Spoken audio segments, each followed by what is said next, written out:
ఈ రోజు డేట్ అయితే కనుక 27వ తారీఖు మే నెల 2024 సంవత్సరం. ఈరోజు మన కలికిరి టమాటా మార్కెట్లో ధరల సమాచారం తెలుసుకుందాం. దానికంటే ముందుగా మన ఛానల్ అనేది ఎవరు కొత్తగా చూస్తారంటే కనుక లైక్ చేసి షేర్ చేసి సబ్స్క్రైబ్ చేసుకొని మీకు ప్రతిరోజు అనేది మీకు కలికిరి మార్కెట్ అనేది అప్డేట్ చేస్తుంటాం. అలాగే మేము ముందుగా వచ్చేసి కలికిరి టమాటా మార్కెట్లో వేలం పాటలు చూసుకున్నట్లయితే కనుక తెల్లవారుజామున 5 గంటల ఇంకా ప్రారంభం చేసి తెల్లవారు 6:30 వరకు అయితే కలికిరి టమాటా మార్కెట్లో వేలం పాటలు ముగుస్తాయి.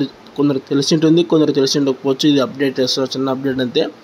కలికిరి టమాటా మార్కెట్లో ధరల సమాచారం తెలుసుకుంటే కనుక నిన్నకనే రోజు 100 రూపాయలు తగ్గింది. టాప్ వచ్చేసి 550 రూపాయలు కలికిరి టమాటా మార్కెట్లో. అప్పుడే వీడియో అప్లోడ్ చేసేట్టు దాంట్లో వాయిస్ అంటే కొంచెం కట్ చేసినా అట్లే ములకల చెరువు వాయిస్ కనుక వినబడుతుంటే వీడియో డిలీట్ చేయడం జరిగింది. మేము మళ్ళీ వీడియో చేయడం జరుగుతుంది. టాప్ వచ్చేసి కలికిరి టమాటా మార్కెట్లో 550 రూపాయలు అయితే టాప్ అనేది పలికింది. 100 రూపాయలు తగ్గింది. ఎందుకు తగ్గింది అనేది మీకు నెక్స్ట్ వీడియో అప్డేట్ చేస్తాం. మా ఫ్రెండ్స్ కలికిరి మార్కెట్లో కూడా బయర్స్ ఉన్నారు, వాళ్ళు ఏమని కనుక్కొని మీకు మళ్ళీ చెప్తానని తెలియజేస్తూ వీడియో ఇక్కడ ముగిస్తున్నాం. ఎందుకంటే వాళ్ళు బిజీగా ఉన్నారు. మళ్ళీ నెక్స్ట్ అనేది మీకు అప్డేట్ చేస్తారు. వీడియో వస్తే కనుక లైక్ చేసి షేర్ చేసి సబ్స్క్రైబ్ చేసుకోండి.